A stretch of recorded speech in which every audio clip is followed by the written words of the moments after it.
Well, let's move on now to machine learning. We're past the halfway point now, and I think the best is yet to come here. Machine learning is something that certainly for me as a young scientist, this was sort of my heart and soul, and it's still something that I do quite a bit of work uh, in my research and in my consulting. Machine learning is one of the most promising technologies, and yet it is one of the most maligned. And I think it's most promising in the sense that it's going to take data that's all around us and it's going to turn it into forms of knowledge.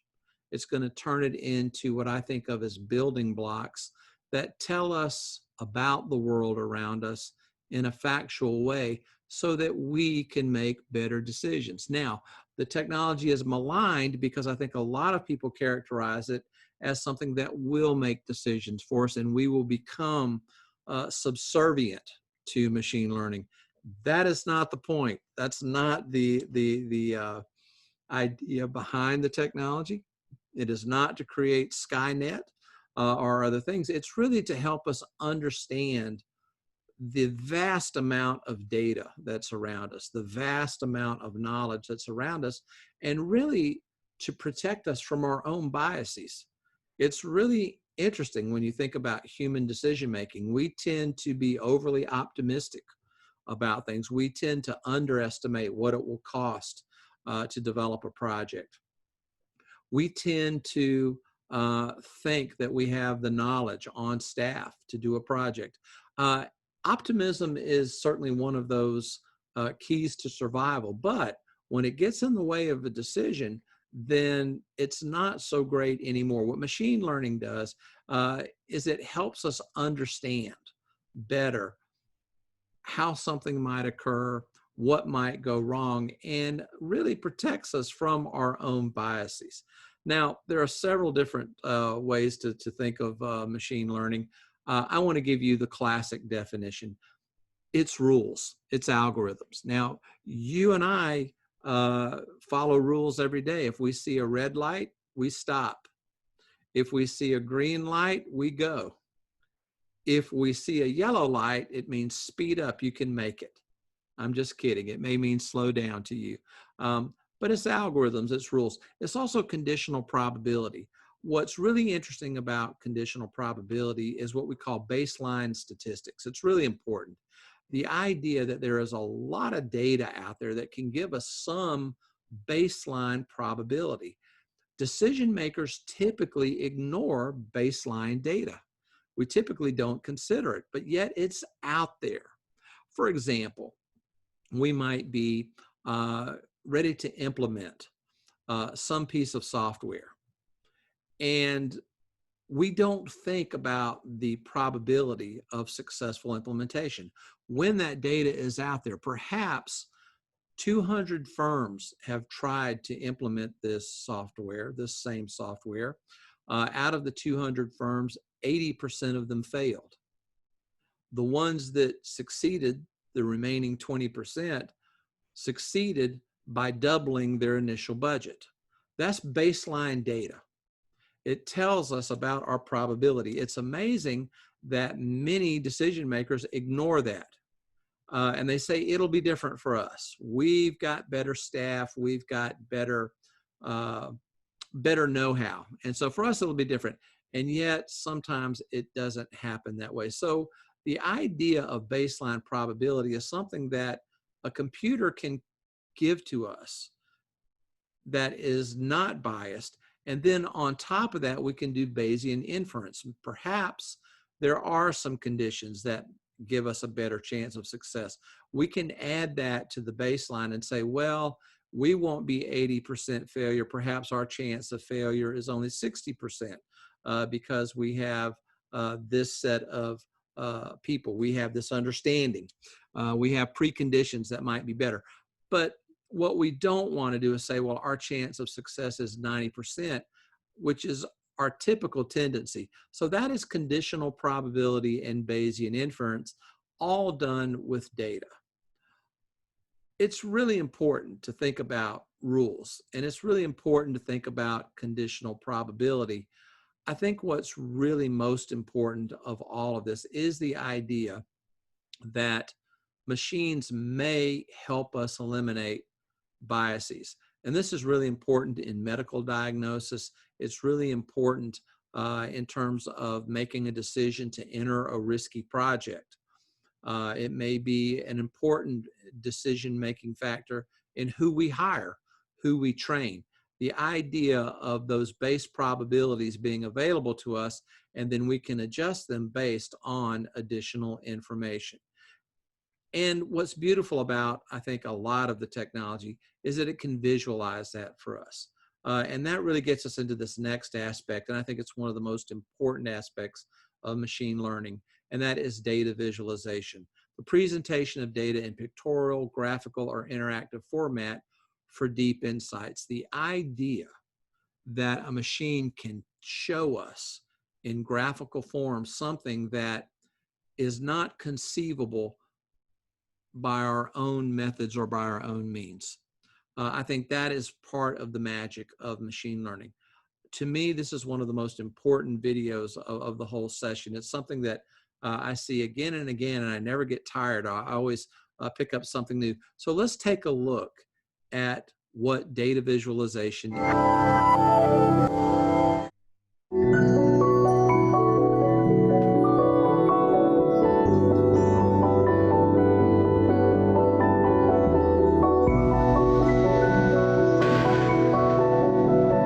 In the arrangement of a visualization, every single pixel should testify directly to content. As Johnny Ive, the great Apple designer, said, we spend most of our time getting design out of the way. It's got to get out of the way because it's about the relationship of the viewer and how they reason about the content. Style and aesthetics cannot rescue failed content. If the words aren't truthful, the finest optically letter-spaced typography won't turn lies into truths. There are enormously beautiful visualizations, but it's as a byproduct of the truth and the goodness of the information.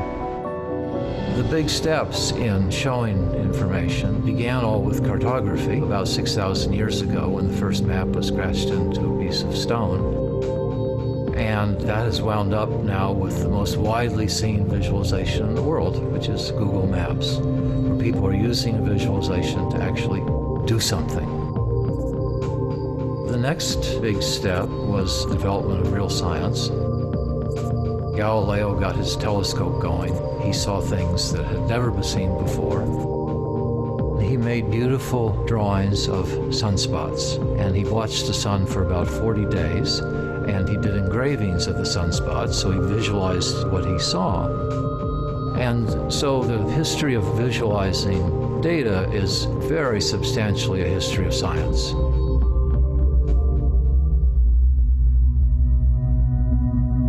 Data visualization is not just some airy-fairy creative process, but it's actually a very linear process of decision-making that you can do based on some few basic principles.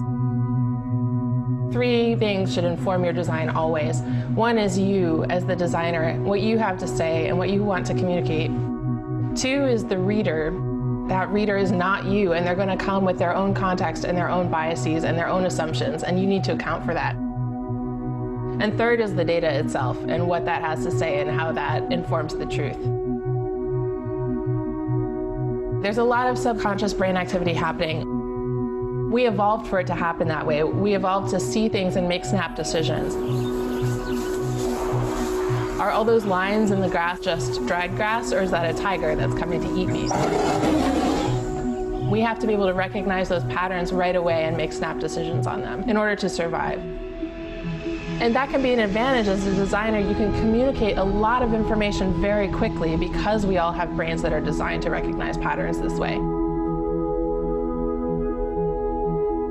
But also, there's the emotional impact. We react to design and to art and to the aesthetics of a piece just as much as we react to the information contained in it. And so if you want to change someone's mind, if you want to change someone's behavior, sometimes presenting the information in a visual format is the fastest way to get them to engage with that information.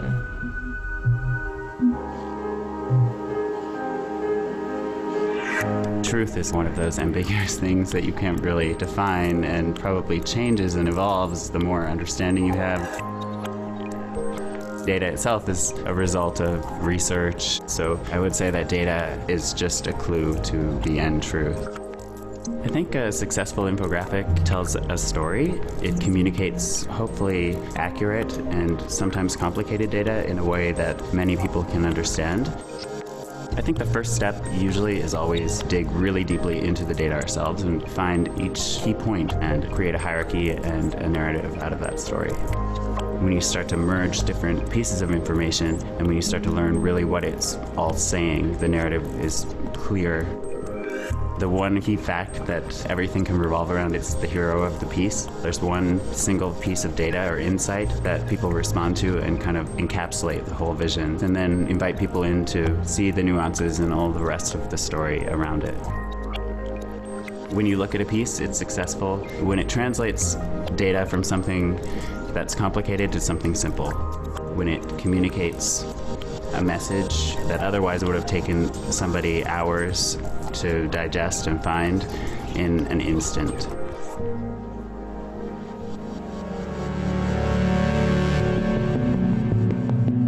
My deepest interest lies at the boundary between data and culture. Data are measurements of something. In very many cases, those some things that we're talking about are human systems.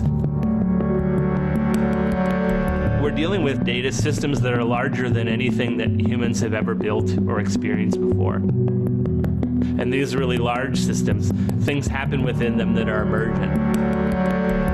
For example, Gate combines shot footage from airports for pretty much every airport in the world, and then air travel data as well. So the central idea was to show people that every time that you're in an airport, you are standing on the surface of a system that is almost too complex to comprehend. At any given time, there are more than 1 million people in the air. And so there's another purpose of data visualization. There's revelation, which is show us something that we've never seen before. This is, for me, much more exciting. Anybody can visualize data in Excel and see some bar charts. For me, it's about showing them something in this kind of loose narrative frame that they can interpret. So we show them some pieces of the picture, and the idea is that they can sort of stand back from that and watch it pass for a little bit and come out of it with some deeper understanding. Part of it is leaving it open to interpretation, but part of it is also not really knowing. I don't have some masterful understanding of this system that you don't. I have some ideas about how these systems might be changing and how they might be growing and how they might be important to our culture and society. And I want to share some of those ideas with you, and maybe you can put together something that I wouldn't have been able to put together. I think in general audiences are a lot smarter than a lot of people think. So it's not know your audience, it's respect your audience and really know your content. That's what you should be knowing and reasoning about. Look after truth and goodness, and beauty will look after herself. You want to see to learn something, not to confirm something. We usually see to confirm things. It's very economizing for the brain. How can we see not to confirm, but to see to learn? Absolutely amazing. When you think about what data visualization does, a couple of things that I want you to really pick up on there. Number one, reveal. That good data visualization reveals truths. It reveals things that are hidden. And it's key there, truths, not just speculation, but truths about what is going on in a set of data. And I also think that it's really important to learn rather than confirm. I think that's a real key aspect of it.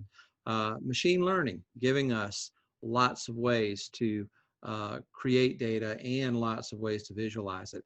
Well, no technology discussion this day and time would be complete without blockchain. Blockchain is another aspect of machine learning. And it's actually part of pervasive computing, but it's dominant machine learning.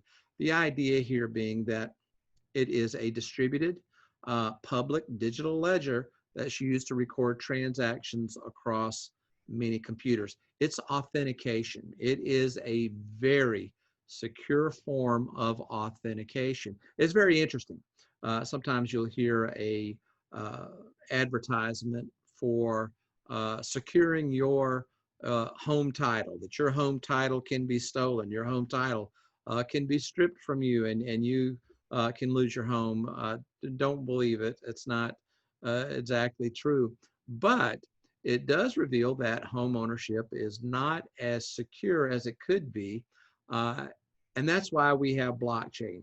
It is the idea that we can identify ownership, and we can authenticate ownership, and we can transfer ownership of assets.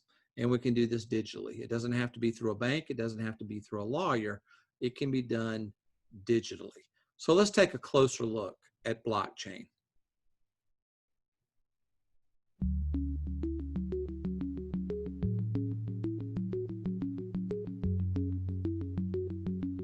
Many people think of blockchain as the technology that powers Bitcoin. While this was its original purpose, blockchain is capable of so much more. Despite the sound of the word, there's not just one blockchain. Blockchain is shorthand for a whole suite of distributed ledger technologies that can be programmed to record and track anything of value, from financial transactions to medical records or even land titles. You might be thinking, we already have processes in place to track data. What's so special about blockchain? Let's break down the reasons why blockchain technology stands to revolutionize the way we interact with each other. Reason number one, the way it tracks and stores data. Blockchain stores information in batches called blocks that are linked together in a chronological fashion to form a continuous line, metaphorically, a chain of blocks. If you make a change to the information recorded in a particular block, you don't rewrite it. Instead, the change is stored in a new block, showing that X changed to Y at a particular date and time. Sound familiar? That's because blockchain is based on the centuries-old method of the general financial ledger. It's a non-destructive way to track data changes over time. Here's one example. Let's say there was a dispute between Anne and her brother Steve over who owns a piece of land that's been in the family for years. Because blockchain technology uses the ledger method, there is an entry in the ledger showing that Adam first owned the property in 1900. When Adam sold the property to Dave in 1930, a new entry was made in the ledger, and so on. Every change of ownership of this property is represented by a new entry in the ledger, right up until Anne bought it from their father in 2007. Anne is the current owner, and we can see that history in the ledger. Now, here's where things get really interesting. Unlike the age-old ledger method, originally a book, then a database file stored on a single system, blockchain was designed to be decentralized and distributed across a large network of computers. This decentralizing of information reduces the ability for data tampering and brings us to the second factor that makes blockchain unique. It creates trust in the data. Before a block can be added to the chain, a few things have to happen. First, a cryptographic puzzle must be solved, thus creating the block. The computer that solves the puzzle shares the solution to all of the other computers on the network. This is called proof of work. The network will then verify this proof of work, and if correct, the block will be added to the chain.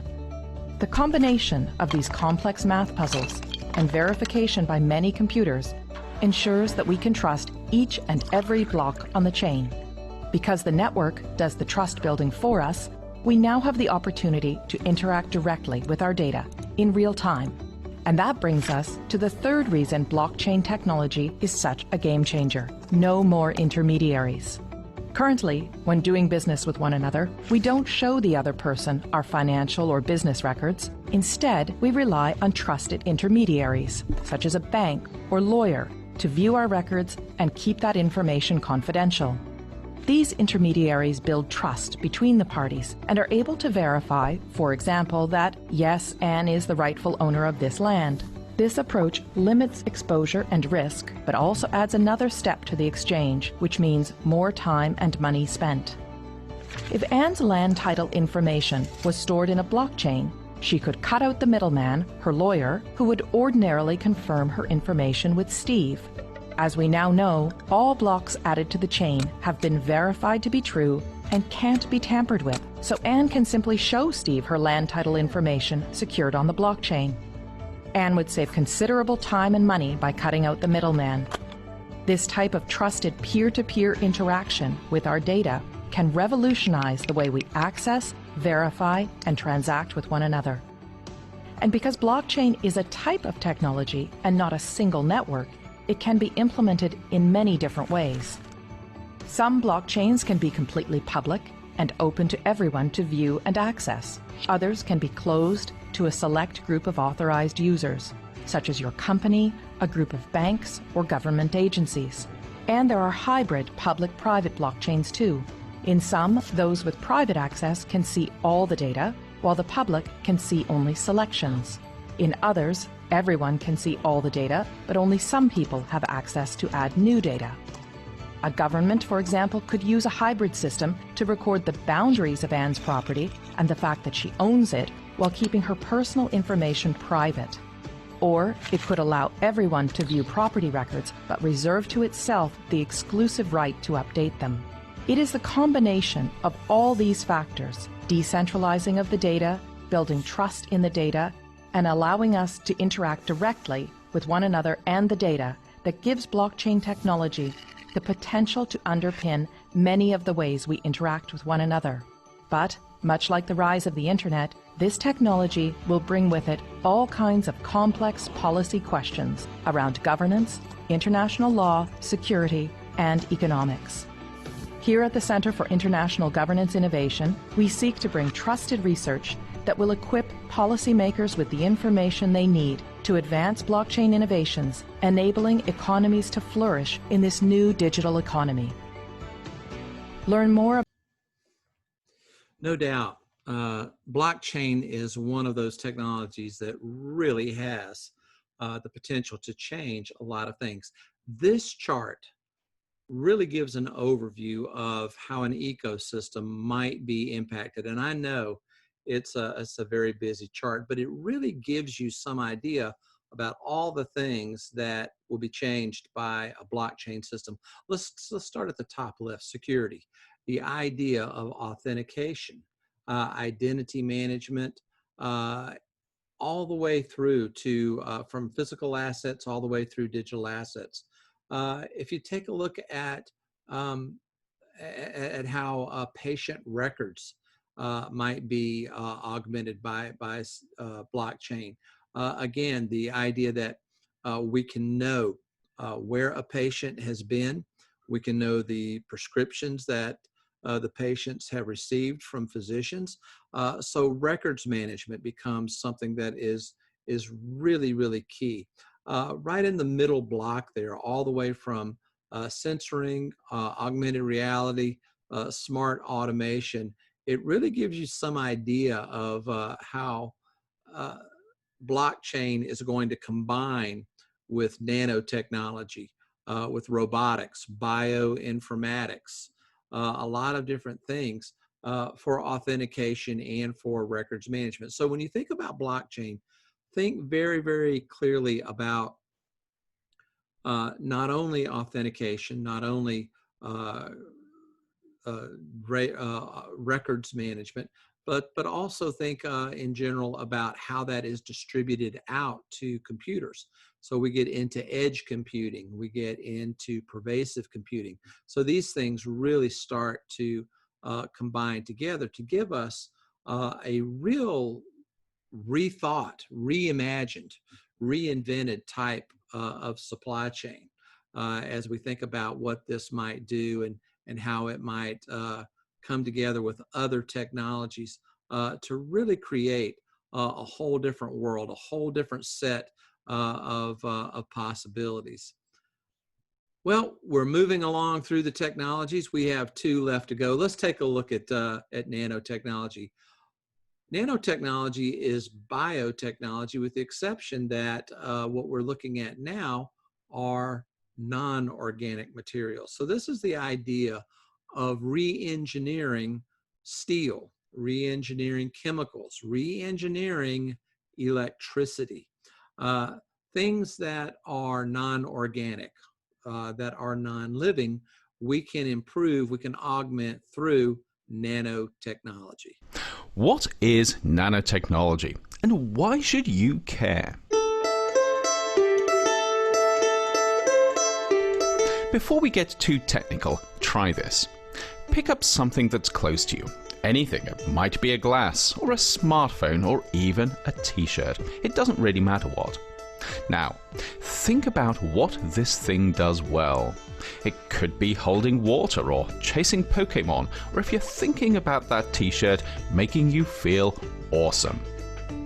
Then think about what it doesn't do so well, perhaps smashing when you drop it, or running out of power just when you need it, or thinking about that t-shirt still, smelling of BO after you've worn it for a couple of days.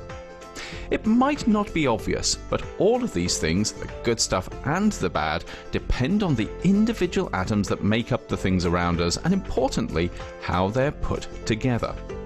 It's a bit like a car working because of how all the individual bits are arranged. It's not just a case of having 4 wheels, an engine and a steering wheel. They all have to be in the right place if you want a car that gets you to where you're going without falling apart. Of course, atoms are a bit smaller than the wheels on a car, but the same idea holds. How the different atoms in something are arranged can affect things like how strong or how weak it is, or if it conducts electricity, or if you can see through it, or even what it feels like. In fact, pretty much anything that the stuff around you does, it does because of how all the different atoms it's made of are put together. And this includes the things that you don't want stuff to do, like breaking, or smelling, or running out of power. If we were really smart, of course, we'd make the stuff around us work better simply by doing a better job of arranging the different atoms it's made of. And if we were smarter still, we could make totally new stuff by putting atoms together in ways that we'd never done before. We could even start to create stuff that behaves in quite unusual ways, because when you start playing around with atoms, you can tap into some really weird quantum physics. The trouble is, atoms are really small, more than 1,000,000 times smaller than the tip of your pinky finger, and that means they're not that easy to work with. But over the past few years, scientists and engineers have become increasingly good at designing and engineering materials down at the level of atoms or small groups of atoms. And because this new technology involved doing stuff at such a minute scale, it's called nanotechnology.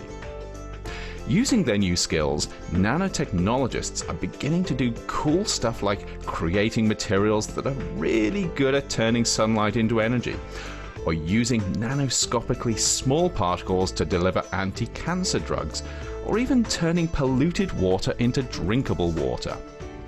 They're even finding new ways to make glass that doesn't break when you drop it, batteries that last longer, and even t-shirts that smell fresh after you've worn them for a few days. This is really powerful tech. It's helping us to do stuff we couldn't even dream of just a few years ago. But because nanotechnology is so powerful, we need to be really careful how we use it, just in case we end up causing more problems than we solve. The last thing we want is to make better solar cells that also destroy the environment, or design more efficient water filters that just happen to cause more pollution. Because of this, scientists and others are working hard to make sure we develop and use nanotechnology responsibly. But this isn't just down to nanotechnologists. It's something everyone can be part of, because at the end of the day, it's up to us to decide just how much we want nanotechnology-enabled products and what we're willing to put up with to get them.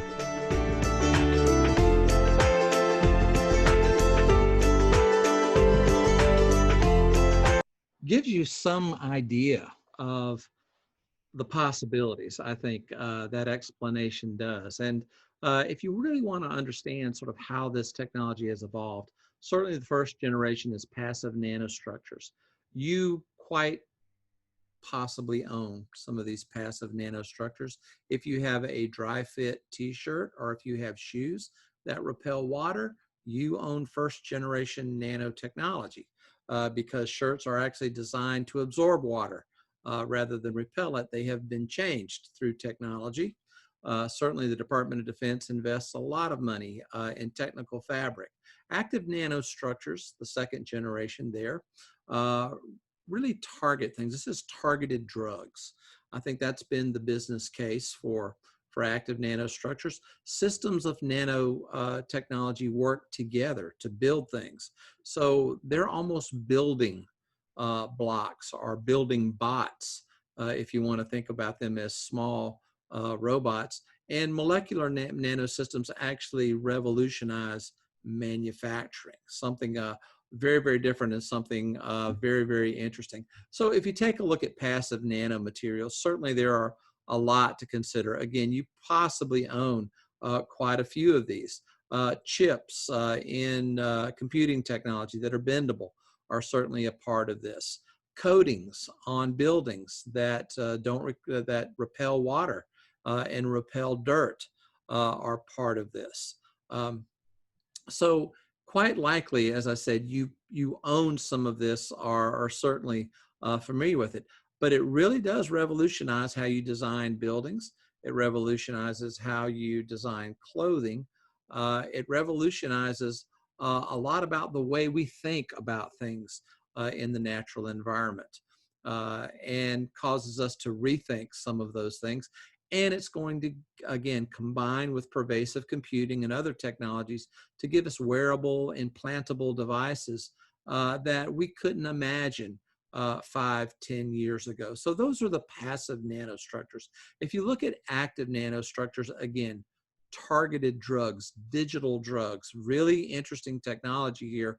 Drugs that can actually, or treatments as probably a better word for them, that can actually tell us what's going on in our the systems in our body, be it the respiratory system, the circulatory system, even in neurological systems.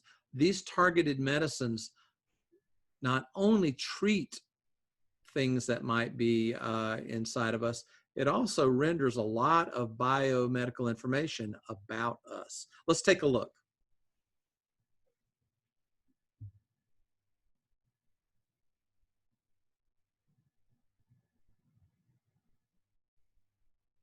Imagine something 80,000 times smaller than the breadth of a ridge on a fingertip, unlocking a new frontier into cancer research.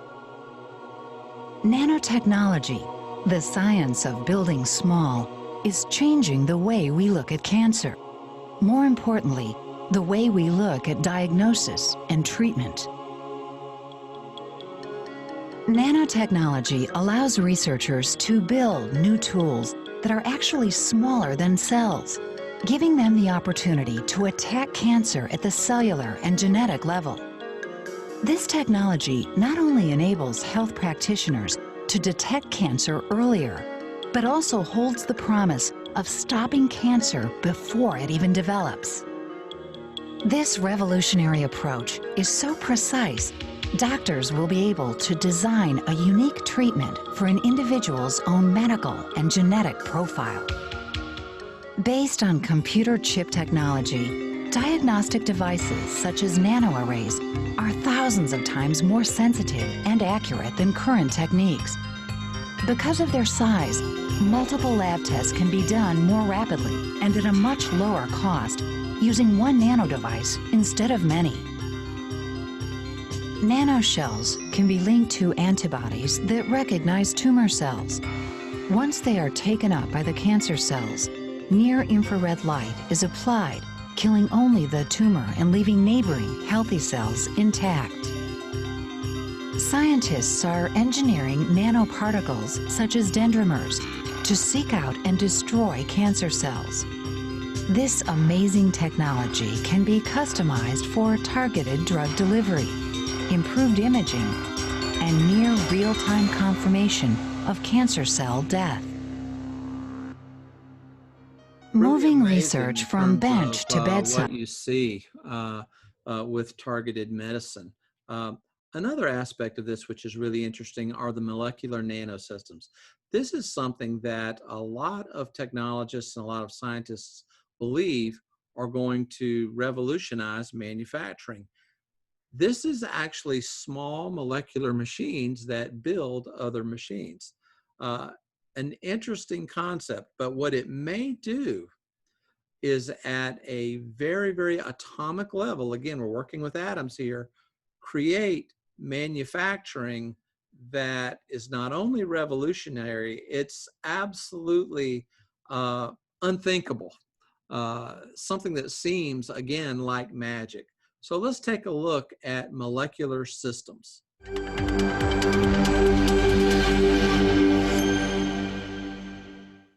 Today, the use of nanotechnology has been put to practical use for a wide range of applications, including stain-resistant clothes, lighter and stronger automobile bumpers, enhanced computer screens, higher strength metal cutting tools, scratch-resistant coatings, and clear sunscreens.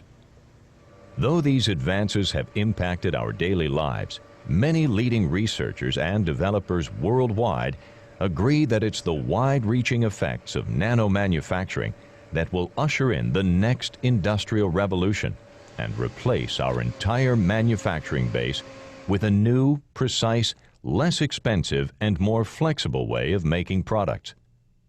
Yet the future of nanomanufacturing depends, first and foremost, on creating the tools, instruments, metrological devices, and modeling applications that can effectively build complex structures with atomically precise control. Nanomanufacturing, also known as molecular nanotechnology, is the process of assembling complex structures with atomic precision. The idea is to precisely place every atom within a product so that components are exactly the same size, type, and number of atoms. Nanomanufacturing can be divided into two approaches: top-down fabrication and bottom-up assembly. What's really amazing about this aspect of nanotechnology is its rapid progress. Nanomanufacturing really began as a concept, but is now being used and is now something that seems more on the horizon than far away, if we want to think about it that way.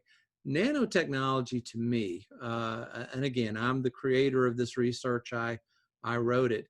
Nanotechnology to me was always sort of the neglected sibling of the seven. It was the one that perhaps wasn't as attractive, as talented, and probably not as heralded, but it had unbelievable potential. So as I was writing this article and as I was researching it, I always thought of nanotechnology as that one member of the family that probably wasn't getting enough limelight. I hope I gave it enough limelight here. It is probably the least evolved of the seven right now, but it has enormous potential. Speaking of how you might think about technologies, number 7, next generation robotics, is the person at the reunion that you did not expect to see. It's very interesting. Even though I'd done a lot of work in robotics, I wasn't really expecting to see robotics as part of this particular research, but it was there, absolutely unmistakable in terms of its importance and in terms of how it's remaking the world. So again, robotics technologies are interconnected, autonomous, user-friendly, responsive. They use the cloud. They use data. They use machine learning, and they are more agile, they are more precise, and they are more intelligent than they have ever been. One of the most interesting industrial robotics that we saw was from KUKA Technologies. We actually got to see a robot play ping pong. it was so interesting and so magnificent, I'll have to say. I thought that you might like to see it. So take a look at KUKA Robotics ping pong playing champion.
Really gives you an idea of the possibility of robotics. That was amazing to see. The video really doesn't do it justice.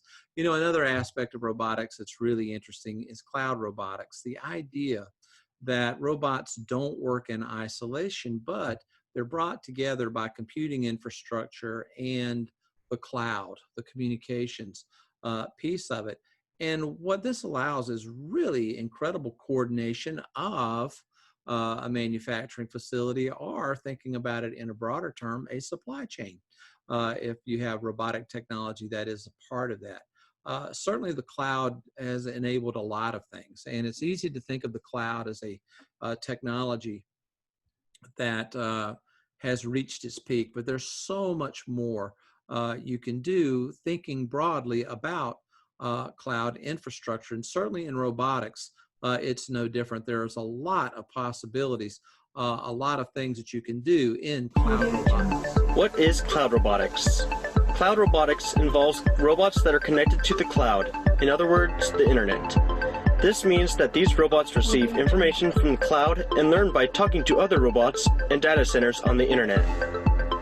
Conventional robots depend on onboard systems to perform calculations and determine how they behave while operating.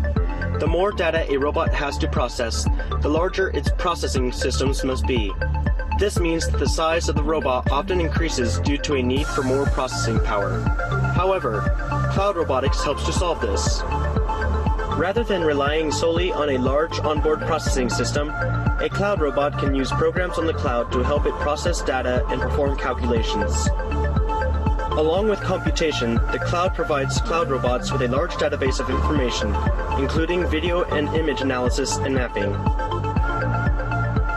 In addition to providing processing and analysis service to robots, the cloud facilitates the sharing of data for robot learning. Cloud robots that are connected to a common network can share data with one another, and each individual robot can use this information to make decisions based on what it learned from the group. An example of a cloud robotics project is RoboEarth. RoboEarth uses an extensive network and database repository with the purpose of sharing domain task experiences of robots to help other robots be more adaptive in similar task environments. To demonstrate the general idea behind cloud robotics, let us look at RoboEarth's cloud engine, Reputa. Here is a basic diagram of the Reputa network. Each robot connected to Reputa has a secured computing environment, the rectangular boxes, giving them the ability to move their heavy computation into the cloud. The computing environments are tightly interconnected with each other and have a high bandwidth connection to the RoboEarth knowledge repository, the stacked circular disks. This allows the robot's computing environments to have access to RoboEarth's databases. Let's say the floor cleaning robot on the right runs into a problem that it has not experienced before. It shares the data that it's collected on the situation and shares it with the rest of the robots on the Reputa network. The robots on the network communicate back and forth, sharing data that they have collected that may be useful to the floor cleaning robot. At the same time, the robots also explore the RoboEarth databases to see if there's any helpful information there. Once the robots have finished sharing data between one another and the RoboEarth databases, the floor cleaning robot can then decide what is the best action to take based on the data that was shared with it. This is just one of the many examples of cloud robotics and how it can be applied. With the rapid growth of technology in today's world, cloud robotics continues to grow in adaptability and application. Really interesting when you think about the possibilities. Moving to the medical profession, one of the, I think, great business cases is robotic surgery. The technology that's driving this is the Da Vinci system. Now, what's really interesting about this, again, think about the assumptions of a supply chain, of a facility, of how we expect a hospital to look. What if we might have remote surgery by a surgeon working at home or his or her local hospital, but actually directing the surgery at a faraway location. That is now possible. What's really interesting about this, take a look at the arc here, smaller scars, shorter hospitalization time, lower risk for adverse effects, faster recovery time, less pain, no blood donation prior to surgery, all the way through, quicker return to normal activity. These are some of the documented advantages of robotic surgery. So let's take a look at the Da Vinci system very quickly. When I sit down at the console, I get into the zone. I'm one with the patient almost. It's like a dance. It's so precise. You know, that the robot can augment and amplify my natural abilities. It's an incredible feeling to be a robotic surgeon. Robotic surgery is a very complex laparoscopic surgery. The best way to describe that is there's a computer in between the physician and the patient. The care we're providing, the hernia techniques we are performing here is like no other. It immerses them inside the body. The high definition in 3D, they can see structures and vessels and nerves that you can't see with the naked eye. Robotics has allowed our physicians to offer our patients a better chance of leaving the hospital faster, less pain, less blood loss, quicker recovery. They get back to work faster, they get back to their family faster. Carol is the perfect example of a patient who benefited from robotic surgery. On my right side of my stomach, was like a lump. It was probably the worst pain I've ever had in my entire life. I told my husband if it doesn't go away by the morning, we were going to have to call an ambulance or something. It took everything I had just to get through the basics of the day. Dr. Jane Varner from Santa Clara referred me to Dr. Strickhartz in Mountain View, and he was honest enough to say, I don't think I can do this robotically, Carol. And here's a doctor that can do this without having to do an extensive incision. She had a very large incisional hernia. In most places, this hernia would have been fixed open. I was able to offer her robotic surgery through 3 little incisions. I wasn't afraid at all. I was pretty calm. I trusted that he knew what he was doing. After 5-hour surgery, it was great. I went home the next day, no pain. I didn't have to take any drugs or anything. She was able to return to normal activities very quickly. That is the power of robotics. It takes more than just having a robot to have an amazing robotics program to get good outcomes. It really takes the right surgeon and the right team. We've been doing incredible things that Intuitive has recognized. We have been designated a case observation mentor epicenter by Intuitive Surgical, the manufacturer of the Da Vinci robots. What that means is physicians from around the country come to our facility to learn the latest techniques in repairing complex hernias. It's been just an incredible journey. Technology is going to help us get patient outcomes that we never thought would be possible. Robotic surgery was the way to go. That made all the difference in the world. That's what robotic surgery is all about, taking the human hand to the next level. Really amazing when you think about the possibility. Well, to sort of finish off the idea of robotics, of course, there is the autonomous machine. Sort of the Westworld story, if you follow the HBO series.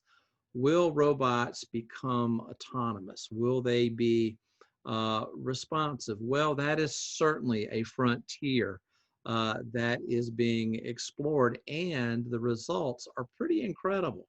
Now, one of the ways that we can think about autonomous robots being helpful, imagine someone that is a little older and perhaps not able to stay in their home by themselves. Wouldn't it be nice if there was a robotic that could assist that person so that they could stay in their home, so that they did not have to go to a nursing facility? Well, that is certainly one of the ways that robotics is evolving. But let's take a look at some of the science and some of the thought around autonomous robotics.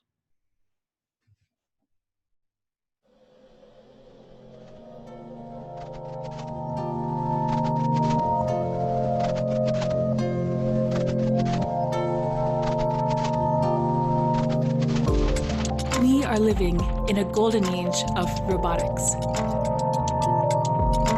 where the past 50 years of promises and potential are finally coming to fruition, and robots are leaving the lab to live in the wild with us.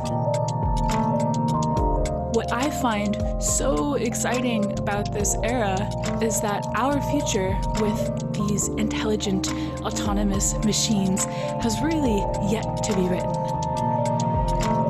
When I sit down to design an interface with an industrial robot, I look for its native features that I can use for communication.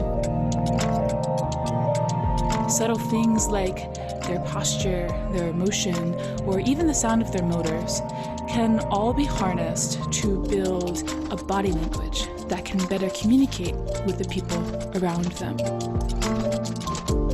When a group of robots are imbued with these behaviors, they begin to feel less like manufacturing equipment and more like a pack of mechanical creatures, each with their own personality and quirks. What I hope to show in my work is that even if these machines don't look like us or don't act like us, they can still connect with us in meaningful ways. That's the future I want to live in.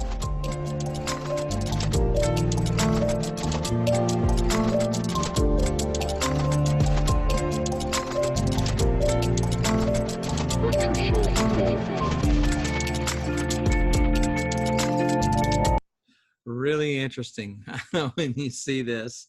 That's actually a project from a company called ABB. And when you're there in front of the robots, they do interact with you. And it's really incredible to see this. So robotics is certainly another part of this future. And that is the 7 technologies. That's a lot to consider, a lot to throw at you at one time. But what I hope you see is the frontier. And then what I hope you see as well are the possibilities. So again, when we go back to your task, think about these key aspects of logistics: design, decision-making, acquisition, storage, distribution, transportation, maintenance, and think about those 7 technologies. Score the boxes in terms of impact, 0 to 4, and in terms of the ability to implement, because that's a key aspect of this. Are we able to implement this technology? Are we able to do this in a way that's efficient? Can we apply resources? So prepare that worksheet for us, score that worksheet, and also jot down a few ideas that you might have thought about along the way. Things that might change the supply chain, that might make it efficient, that might make it more reliable.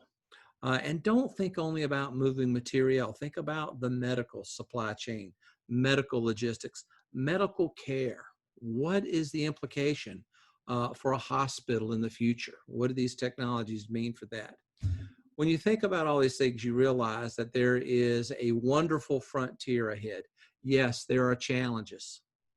Yes, a pandemic can suddenly take a world that was somewhat predictable and somewhat logical and turn it upside down. Yet there are these technologies that can help us get through that. So 7 technologies for you to consider. I hope you enjoyed your tour. I hope that it gave you some ideas. Most importantly, I hope that it gave you a lot of enthusiasm and a lot of optimism for the future. It's an incredible frontier that lies ahead for us. 7 technologies that are remaking the world. An incredible way to think about the future, an incredible way to think about innovation and medical logistics. See you next time.